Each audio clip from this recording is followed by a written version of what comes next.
In this video, I'm gonna teach you how to play two-player on Borderlands 3 PlayStation 4. It's a very easy process, so make sure to follow along. In this video, I'm gonna teach you how to set up a multiplayer session, either split screen or online. So first, I'm gonna teach you how to do online. If you are curious about split screen, skip ahead in the video. So first, for online, make sure that your group privacy is set to friends only or invite only. So after you choose any of these two options, you will see this little icon here. You can hover over this icon and usually you will see the friends who are online, or you can select it and this will take you into the social tab. What you have to do is add your friends to Shift, which is essentially the account management system for Borderlands 3, and they will appear here. So if they are on different platforms, you will be able to find them using the Shift ID, and if they are on the same one, you should be able to see them as long as you have them on your PlayStation Network friends list. You just have to select them and invite them from here, so you will be able to choose anyone who is on this list and choose the option to invite.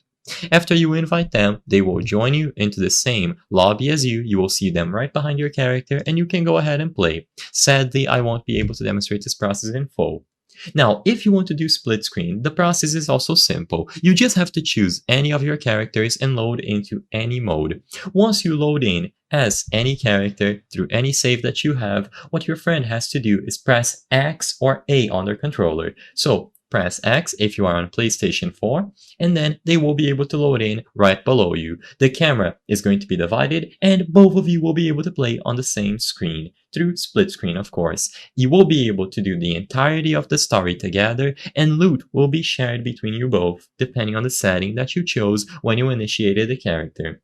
I hope I was able to help you on how to play two-player on Borderlands 3 PlayStation 4. If this video helped you, please be sure to leave a like and subscribe for more very easy tips. Thank you for watching.